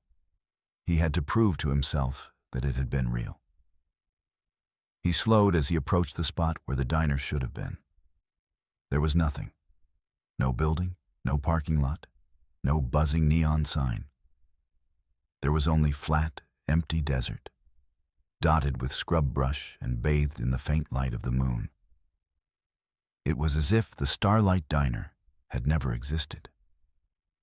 He pulled over and got out, his flashlight beam cutting a nervous path through the darkness. He found the turnoff he had taken. It was an old, overgrown dirt track that ended abruptly after 50 feet in a thicket of mesquite. There were no signs of a building, no foundations, just dust and weeds that had clearly been undisturbed for decades. He stood there, stunned into silence. Had he dreamed it all? A hallucination brought on by hunger and exhaustion? He climbed back into his cab, his mind a maelstrom of confusion and fear. As he settled into his seat, his hand brushed against something on the passenger side. He looked down. Lying on the seat was a small cardboard matchbook. It was faded and worn, as if it were 50 years old. On the cover, in a looping, cheerful script, were the words, "The Starlight Diner." George stared at it, his blood turning to ice. It had been real. He looked at his fuel gauge. The needle was pointing to full. He touched his stomach. The hollow, aching feeling was gone. He felt sated, full. But he also felt a profound and terrifying emptiness, a cold spot deep inside him, as if the phantom food had nourished his body, but had taken something essential from his soul in return. He had been a customer at the diner that wasn't there, and he had a horrifying feeling that, just as the waitress had promised, a part of him would always be sitting in that silent, sterile, timeless place. Let's move to our 8th story. The air in the Louisiana bayou is different. It's not just air.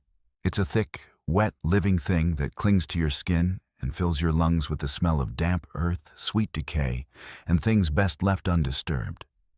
Donnie was hauling a load of PVC pipes down a 2-lane state highway that cut through the Atchafalaya Basin, a road that felt less like a modern convenience and more like a temporary truce with the swamp.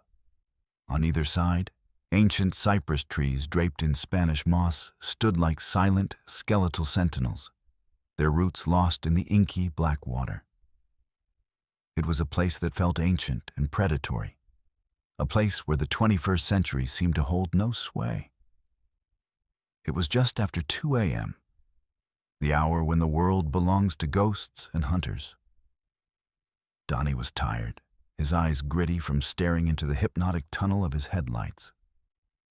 He was thinking about the greasy but satisfying po' boy he was going to get in Lafayette when a large shape bolted from the dense foliage on his right. There was no time to react. He felt a sickening, heavy thud that vibrated through the entire rig, followed by the high-pitched squeal of his brakes as he instinctively stomped on the pedal. The truck shuddered to a halt, the sudden silence of the cab amplifying the frantic pounding of his own heart. "Damn it," he breathed. The curse a small, inadequate sound in the vast, quiet swamp. He knew the protocol. You don't stop. You call it in, you check your truck for damage when you get to a safe, well-lit area. But you never, ever stop on a dark road in the middle of nowhere. But Donnie wasn't built that way. His father had taught him to respect the animals you share the world with, and the thought of leaving something to suffer on the asphalt gnawed at him. With a heavy sigh, he flicked on his hazard lights, their rhythmic amber flashes painting the surrounding trees in an eerie, pulsing glow.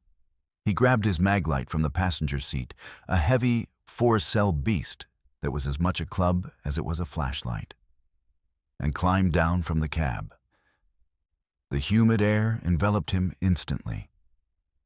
The chorus of the swamp was a deafening symphony of chirping insects and the deep, guttural croak of bullfrogs. He walked toward the front of his truck, the powerful beam of his flashlight cutting a clean, white circle through the darkness.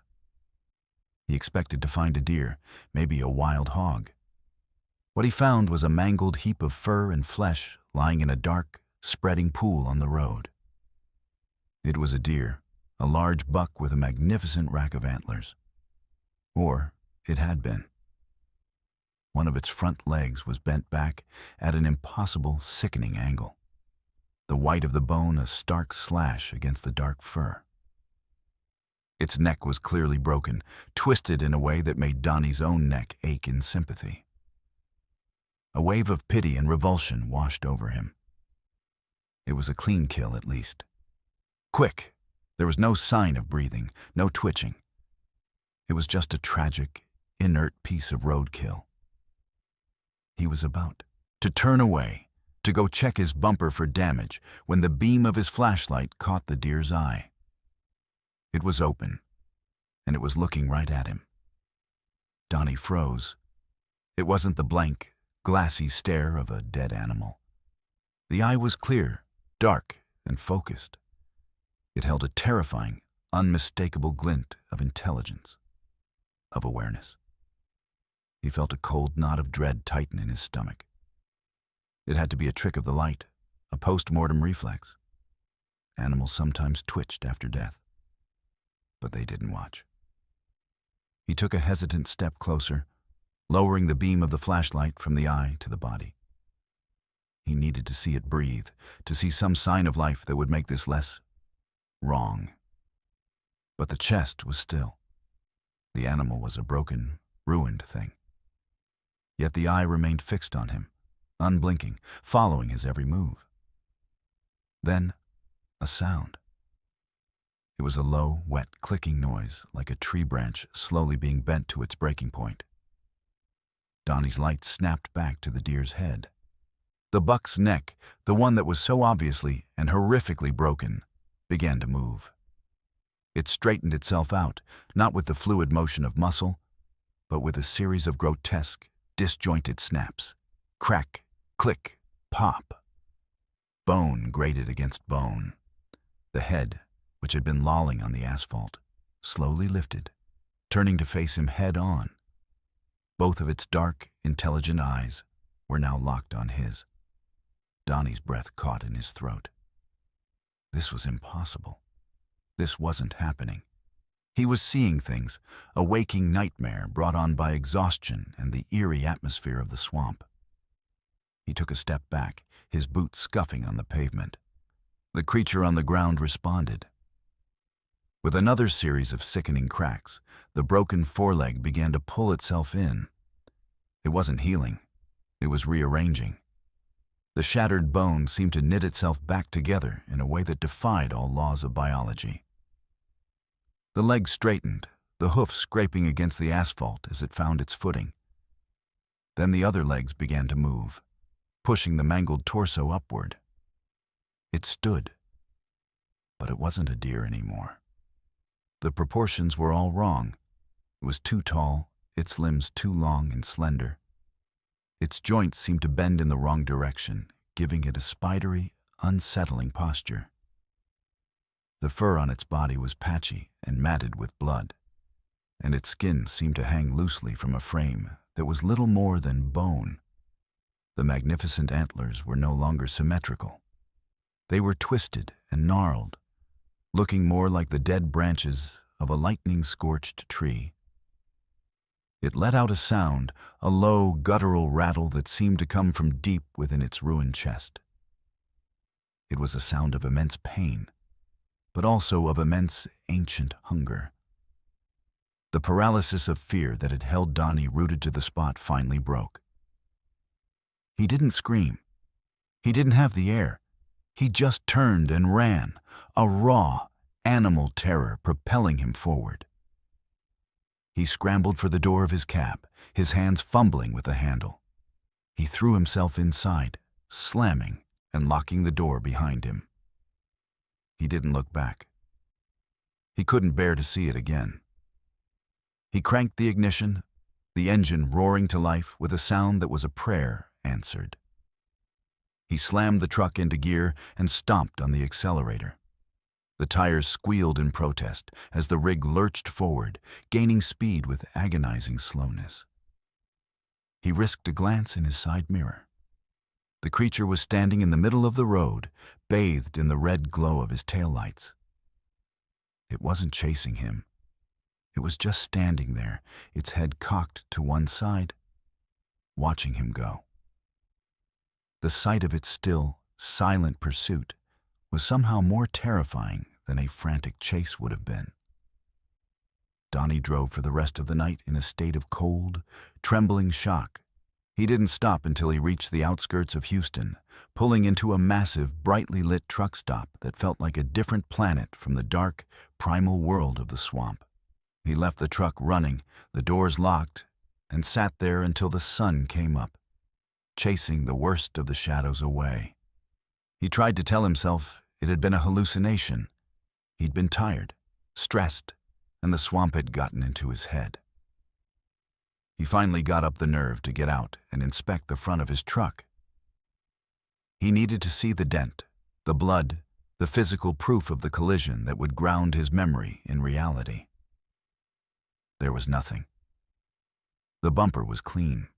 There wasn't a scratch on it, not a single drop of blood, not a speck of deer fur. It was as if the impact had never happened. For a moment, relief washed over him. It had been a dream, a horrifyingly vivid, but ultimately unreal nightmare. He was about to laugh, a hysterical, ragged sound of a man pulled back from the brink, when his eyes fell on the roof of his cab, just above the windshield. There were 3 long, deep gouges scraped into the thick steel, running from the front to the back. They were fresh, the metal underneath gleaming in the morning sun. They looked as if something with enormous, powerful claws had dragged itself across the top of his truck while he was driving. He never drove through the Atchafalaya Basin at night again. But sometimes, when he's on a lonely stretch of road, he'll see a deer standing on the shoulder, its eyes reflecting in his headlights.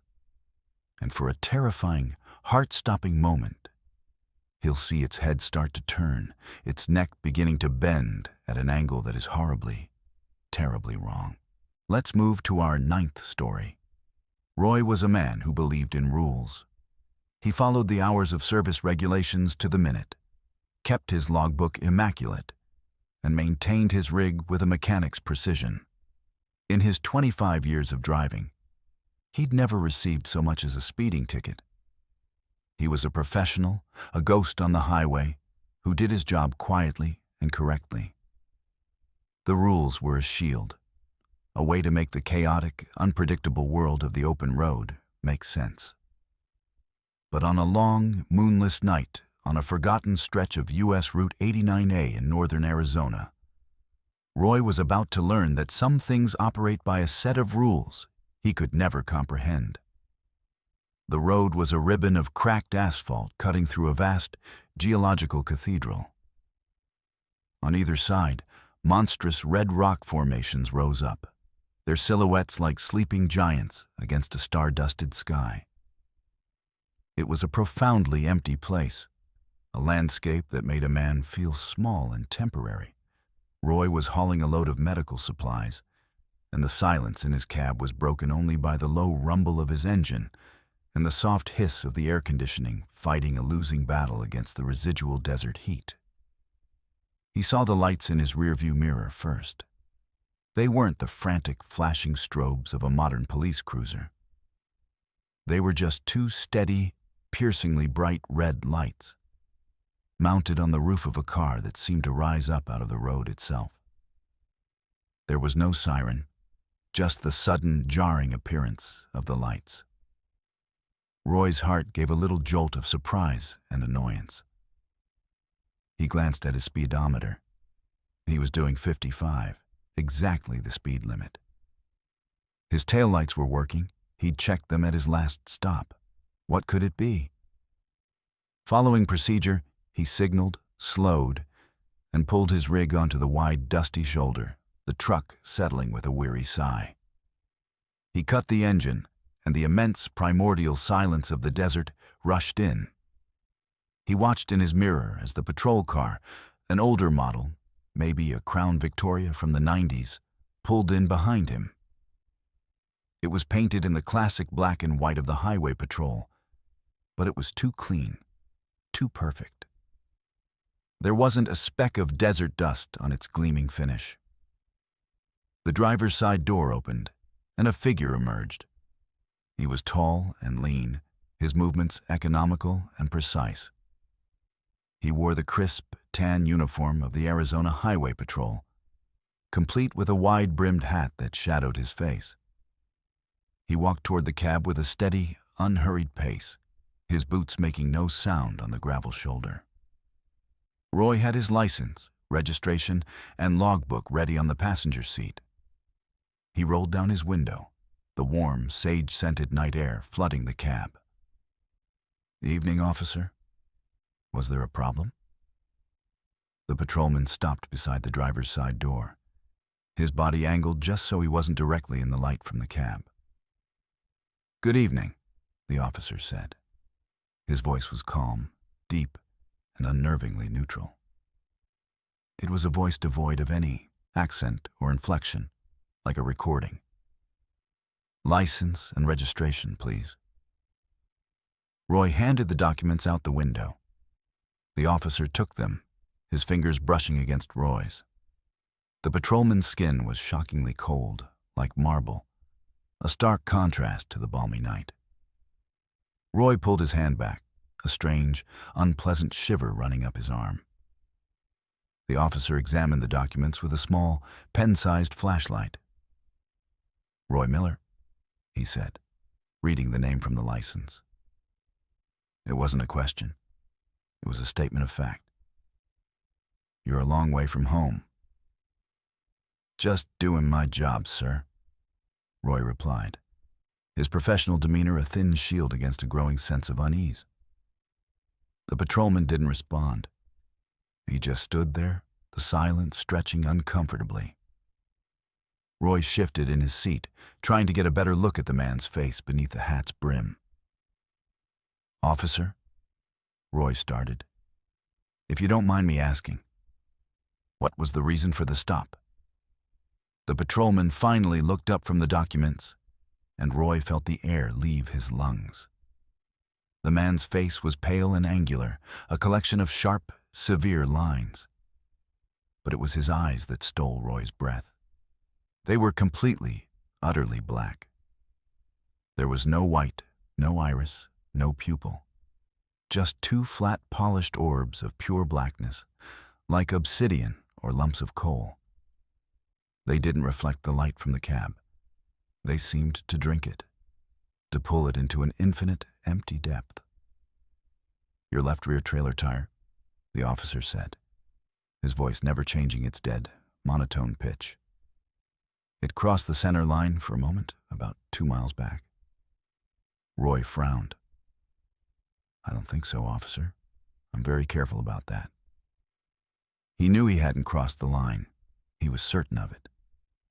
The patrolman's lips curved into something that might have been a smile, but it held no warmth, no humor. It was just a mechanical parting of his thin, pale lips. "The rules of the road are very precise, Mr. Miller. They exist for a reason. One small deviation can lead to consequences." The way he said consequences sent another chill through Roy. This wasn't a traffic stop. This was something else. "You've been driving for a long time," the officer continued, his black eyes fixed on Roy. He wasn't looking at the documents anymore. 25 years. You've seen a lot of miles, a lot of lonely nights." "That's right," Roy said, his voice a little shaky. How did he know that? It wasn't on his license. "You think about your wife, Susan, on those lonely nights," the patrolman stated. "You think about the argument you had before you left, the things you said, the things you wish you could take back." Roy felt like he'd been punched in the gut. The argument had been a bad one, a stupid fight about bills that had left a sour taste in both their mouths. He'd been replaying it in his head for the last 500 miles. There was no way this man could know that. "Who are you?" Roy whispered, the question he should have asked from the beginning. "I'm just a patrolman," the man replied, his cold smile widening slightly. "I watch the roads. I see who follows the lines and who crosses them, not just the ones painted on the asphalt." He leaned in a little closer, and Roy could feel a palpable cold radiating from him. "I see the line you crossed in Flagstaff in 1998, the motel, the waitress. Susan never knew about that one, did she? But the line was crossed. A rule was broken." Roy's mind reeled. A one-night stand, a stupid, drunken mistake from over 2 decades ago that he had buried under a mountain of guilt and shame. It was a secret he thought he'd take to his grave. This isn't real," Roy stammered, his rational mind trying to fight back against the impossible truth of the situation. "You're not a cop. My uniform is just a formality," the officer said, his voice dropping to a near whisper. "A shape that you can understand. You humans have so many rules, so many little lines you draw for yourselves. But you cross them all eventually, one by one." He handed the license and registration back to Roy. "I'm not going to write you a ticket tonight, Mr. Miller." A hysterical laugh bubbled up in Roy's chest. A ticket. He was worried about a ticket. "I'm just going to give you a warning," the patrolman continued, his black, empty eyes seeming to look right through Roy, into the darkest corners of his soul. "The road ahead is very dark, and it gets much narrower. There's a turn coming, a sharp one. You won't see it until it's too late. Be ready." Without another word, the patrolman turned and walked back to his car with the same silent, deliberate steps. He got in, and the black and white cruiser pulled back onto the highway, its 2 red lights shrinking in the distance before vanishing completely, as if they had simply been switched off. There was no sound of its engine, not coming or going. Roy sat in his cab, trembling, his body drenched in a cold sweat. He was hyperventilating, his mind a chaotic jumble of fear and disbelief. He looked at his license in his hand. It felt cold, as if it had been chilled in a freezer. He didn't know how long he sat there, but eventually, The survival instinct that had kept him safe on the road for a quarter of a century kicked in. He started his truck and pulled back onto the highway, driving with a frantic, desperate urgency. He had to get to a town, to lights, to people. He drove for 2 hours, his eyes constantly darting to his rearview mirror, expecting to see those 2 red lights reappear. When he finally reached the outskirts of a small town, he pulled into the first motel he saw. He called the Arizona Highway Patrol Dispatch. His voice was shaking as he explained the situation, the traffic stop, the strange officer. The woman on the other end of the line was patient, but her reply was chilling. "Sir," she said, "I can assure you we haven't had a unit on that stretch of 89A all night. The closest patrol car is over 100 miles away. And we haven't used that model of Crown Victoria in almost 15 years. Roy hung up the phone, the last of his rational explanations crumbling to dust. He knew what he had seen. He had been pulled over, judged, and warned by something that was not human. Something that patrolled the loneliest roads and enforced a set of rules far older and more terrible than any traffic laws. He never forgot the warning. Every curve in the road, every dark stretch of highway, filled him with a gnawing dread. He was a man who had always found comfort in the rules, but he now knew that he was on a road where the lines had been erased, and he was driving toward a final, sharp turn in the dark that he would never see coming. Let's move to our 10th story. To Mike, his truck was more than a machine. It was an extension of his own body. He knew every groan of the engine, every vibration in the chassis, every blind spot in his mirrors. After 12 years on the road, a pre-trip inspection was as natural to him as breathing. It was a ritual, a quiet conversation between man and machine before they embarked on another lonely journey. On a damp, gray morning at a truck stop south of Portland, Oregon, the ritual was broken.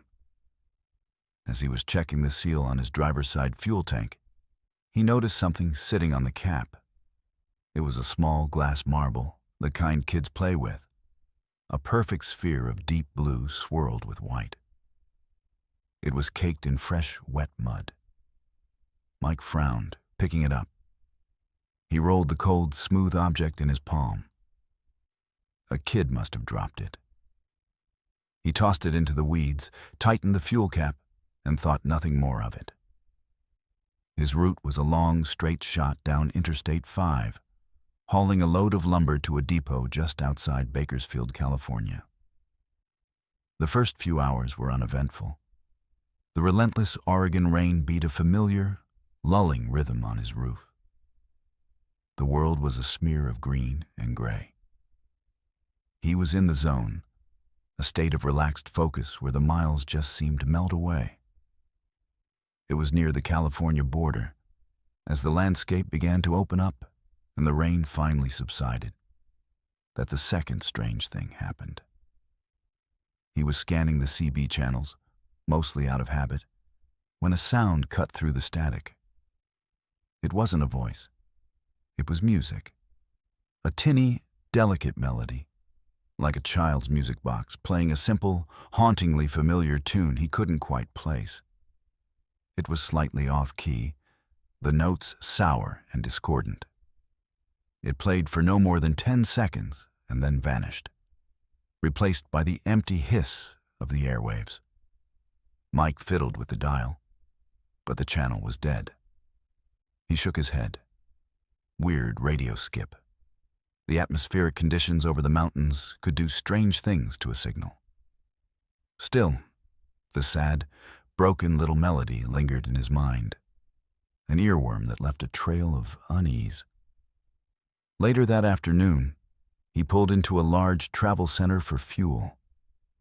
The place was bustling, a chaotic ballet of trucks and RVs and cars full of weary families. The noise and activity were a welcome change from the solitude of the cab. He filled his tanks, grabbed a stale hot dog and a coffee, and was back on the road in 20 minutes. As he merged back onto the interstate, he did a routine check of his gauges. His eyes fell on the fuel gauge for the passenger side tank. It was reading half full. That was impossible. He had just filled it to the brim himself, had watched the numbers on the pump spin. He was meticulous about fuel. He had to be. He pulled over onto the shoulder, his heart starting to beat a little faster. He got out and walked around to the passenger side. The fuel cap was gone, not unscrewed and sitting on the side. It was completely gone. And there, on the asphalt, directly below the tank, was a large, dark, shimmering puddle of diesel fuel. Someone had siphoned half his tank, in broad daylight, in a crowded, busy truck stop right under his nose. A cold, angry fear washed over him. It wasn't just the cost of the fuel. It was the violation, the audacity. Someone had been watching him, had waited for the precise moment he was inside paying, and had helped themselves. He scanned the river of traffic flowing past him, wondering if one of those cars, one of those trucks, held the thief. He felt exposed, vulnerable. He found his spare cap, secured the tank, and got back on the road. But the easy rhythm of the drive was shattered. Every car that lingered in his blind spot, every truck that passed him, was now a potential threat. The sun was setting as he pulled into a designated rest area in the Sacramento Valley. He was behind schedule now, and his nerves were frayed. He needed to get a few hours of sleep. The rest area was small and eerily quiet, tucked away in a grove of eucalyptus trees. There was only one other vehicle, a beat-up pickup truck parked at the far end of the lot. Mike chose a spot as close to the entrance and the dim overhead lights as possible. He locked his doors, pulled the curtains around his sleeper berth, and tried to force his racing mind to shut down. Sleep wouldn't come. Every rustle of the wind in the trees, every distant sound from the highway made him jump. He felt a profound and irrational sense of being watched. At one point, he was sure he heard a faint, rhythmic scratching sound from outside near the back of his trailer. Scrape, scrape, scrape. He told himself it was a branch rubbing against the metal in the breeze. He squeezed his eyes shut, forcing the image of the stolen fuel, the strange music, the muddy marble from his mind. It was just a string of bad luck, of strange coincidences. That's all it was. He must have drifted off eventually, because he woke with a start to the gray light of dawn filtering through a gap in his curtains. He felt groggy and unrested, a sour, anxious taste in his mouth. He got out of the truck to stretch his stiff limbs. The pickup truck was gone. He was alone. The morning air was cool and smelled of eucalyptus. He did a slow walk around of his rig, his eyes scanning for anything out of place. Everything seemed fine. The fuel caps were secure. The tires were good. He was about to climb back into the cab when the low golden angle of the morning sun caught the side of his trailer. It was a standard, unpainted aluminum trailer, its surface dulled by thousands of miles of road grime. But the light revealed something new, a series of lines that weren't supposed to be there. He stepped closer, his heart beginning to pound in his chest. They were words. Someone had taken something sharp, a rock or a key or a knife, and had crudely scratched a message into the dirty metal side of his trailer. The letters were jagged and uneven, filled with a palpable, hateful energy. This was no random act of vandalism. The message was for him. It read, "Your daughter has your eyes. Don't go to Bakersfield." The world tilted on its axis. The air rushed from Mike's lungs. He stumbled back, his hand flying to his mouth, a strangled gasp escaping his lips. His daughter, his sweet, 7-year-old Emily. How? How could they know about her? He had a single wallet-sized photo of her tucked into his sun visor. Had they peered into his cab while he slept? The thought was a physical violation that made him feel sick to his stomach. The marble, the music box, the stolen fuel. They weren't random events. They were messages. They were a prelude. They were someone toying with him. A cat playing with a mouse before the final, killing bite. This wasn't a simple thief or a vandal. This was something deeply personal, deeply malevolent. His hands shaking uncontrollably, he pulled out his phone and called his wife. His voice was a choked, panicked whisper as he asked if everything was okay, if Emily was safe. His wife, still half asleep, reassured him that everything was fine. Emily was in her bed, sleeping soundly. But the reassurance did nothing to quell the terror that had taken root in his soul. The threat wasn't in the past, it was in the future. Don't go to Bakersfield. He called the police. A state trooper arrived 20 minutes later, his expression a mixture of boredom and mild concern. He took a report, examined the scratches, and asked the standard questions. Did Mike have any enemies? Had he been in any altercations on the road? The trooper was professional, but Mike could see it in his eyes. To him, this was just a weird prank, a particularly nasty bit of graffiti. There was nothing they could do. But Mike knew this was no prank. He was a target. Someone, for some unknowable reason, had been following him for hundreds of miles, watching his every move, learning the intimate details of his life. And they were waiting for him. He sat in his cab for over an hour, paralyzed by fear and indecision. His entire life was built on schedules and destinations. He had a load of lumber that had to be in Bakersfield by noon. But the words scratched on his trailer were a stark, terrifying ultimatum.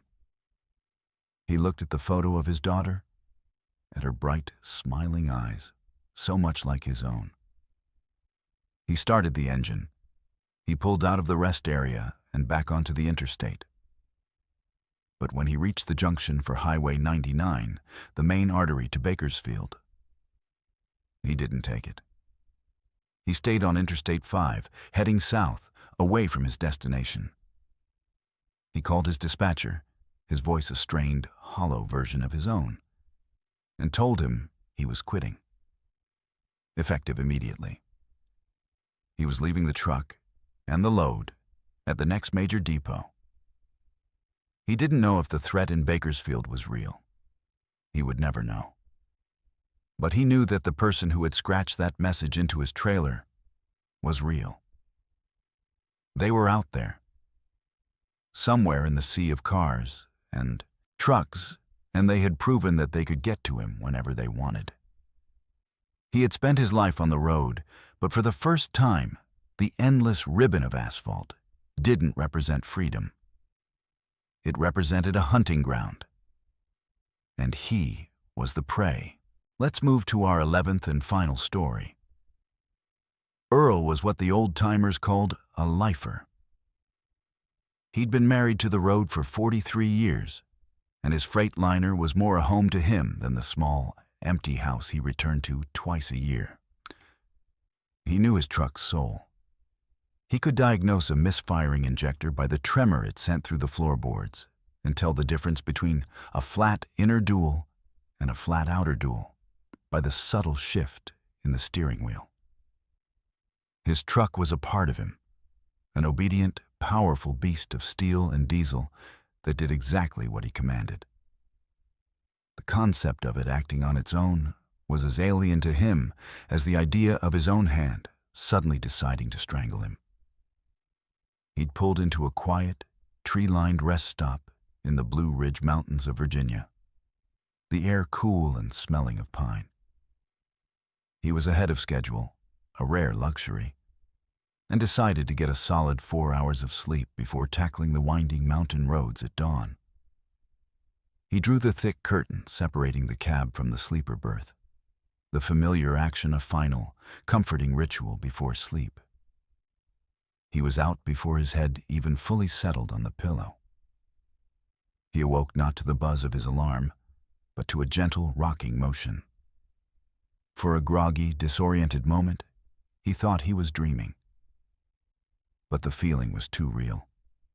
It was the familiar, deep-seated rumble of the Cummins engine, the rhythmic sway of the chassis navigating a curve, the faint hiss of the air brakes. His eyes snapped open in the darkness of the berth. The truck was moving. A jolt of pure adrenaline shot through him, vaporizing the last remnants of sleep. His first thought was a hijacking. Someone had broken in, hot-wired the truck, and was stealing it with him still inside. He'd heard stories, but they were rare, almost mythical. He fumbled in the dark, his heart a frantic drum against his ribs, and ripped the curtain back. The cab was empty. Earl stared, his mind refusing to process the impossible sight before him. The driver's seat was vacant, yet the truck was not just moving, it was being driven. He watched, frozen in a state of horrified disbelief, as the massive steering wheel made a small, precise correction, turning a few degrees to the left to follow a gentle curve in the road. The glow from the dashboard illuminated the pedals, and he could see the accelerator pedal slightly depressed, holding a steady speed. This wasn't a runaway truck rolling downhill. This was a controlled, deliberate act. He scrambled over the console and fell into the driver's seat, his hands instinctively grabbing for the wheel. It felt like trying to turn a column of solid steel. It wouldn't budge. It fought his grip with a silent, immense force, continuing its steady, ghostly guidance. He stomped on the brake pedal with all his might. Nothing happened.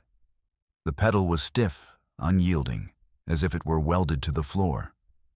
Panic, raw and primal, clawed at his throat. He reached for the ignition, his fingers closing around the key. He twisted it, trying to kill the engine. The key wouldn't turn. It was locked in the on position. He tried the gear shifter, hoping to throw the truck into neutral. It was fused in place. "What the hell is going on?" he screamed, his voice a ragged, terrified sound that was swallowed by the steady drone of the engine. He was a prisoner in his own cab, a helpless passenger in a machine he had commanded for over 1,000,000 miles. He looked out the windshield. They weren't on the interstate anymore. The truck was navigating a narrow, 2-lane country road he didn't recognize, flanked by a dense, impenetrable wall of trees. The moon was hidden behind a thick cloud cover, and the only light was the twin beams of his headlights, cutting a lonely path into the oppressive darkness. He grabbed his phone. No service, of course. The GPS screen on his dash was dark, lifeless. He was being taken somewhere, pulled along by an unseen, unknowable driver. The truck sped up, its engine roaring as it climbed a steep grade, then slowed with impossible smoothness as it descended the other side. It was being driven with a skill that bordered on supernatural, its movements fluid and confident in the pitch-black night. He began to feel a presence in the cab with him. It wasn't something he could see, but a palpable, malevolent intelligence that filled the small space. The air grew cold, a deep, unnatural chill that had nothing to do with the air conditioning. The radio crackled to life, the dials spinning wildly through the frequencies, a chaotic storm of static, snippets of old-timey music, and distorted, whispering voices. "Who's doing this?" Earl yelled at the empty air. "What do you want?" The radio stopped its frantic search, settling on a dead channel. From the speaker, a single clear sound emerged, the faint, tinny melody of a child's music box. It was a simple, sad tune that made the hairs on Earl's arms stand on end. It played for a moment, then faded back into static. The truck made a sharp right turn, leaving the paved road behind. It was now on a rough, unpaved logging trail, branches scraping and screeching along the sides of his trailer like claws. The ride was jarring, throwing him from side to side, but the truck never faltered, its phantom driver navigating the ruts and rocks with an eerie precision. He was being taken deep into the woods, far from any road, far from any hope of being found. He realized, with a certainty that chilled him to the bone, that he wasn't being hijacked for his cargo or his truck. He was the cargo. He was being delivered. After what felt like an eternity, the truck slowed. It pulled into a small circular clearing, the kind of place where loggers would turn their equipment around. The trees formed a tight, suffocating circle around the clearing, their branches blocking out what little starlight there was. The truck rolled to a perfect stop in the exact center of the space. The engine cut out. The sudden, absolute silence was more terrifying than the roar of the engine had been. The headlights flicked off, plunging the world into a blackness so complete that Earl couldn't see his own hands in front of his face. He sat there, his breath held tight in his chest, every nerve screaming. Thud. A loud metallic sound echoed through the cab. The driver's side door had just locked itself. Thud. The passenger side. He was sealed in. He threw his shoulder against the door, but it was like hitting a wall of solid rock. He was entombed in his own truck, in the middle of a dark forest, miles from civilization. He sat in the driver's seat, trembling, his eyes straining against the impenetrable darkness, listening. He was no longer a trucker. He was bait. He was a sacrifice, delivered to this dark, unholy altar. The carefully constructed world of rules and mechanics he had lived in for 43 years had been peeled back to reveal an abyss of impossible, malevolent horror. He didn't know how long he waited. It could have been minutes or hours. Time had ceased to have meaning. All he knew was the cold, the silence, and the suffocating darkness. And then he heard it. A sound from outside, the soft, deliberate crunch of a single footstep on the dry leaves. And then another. Something was approaching the driver's side door, and it was taking its time,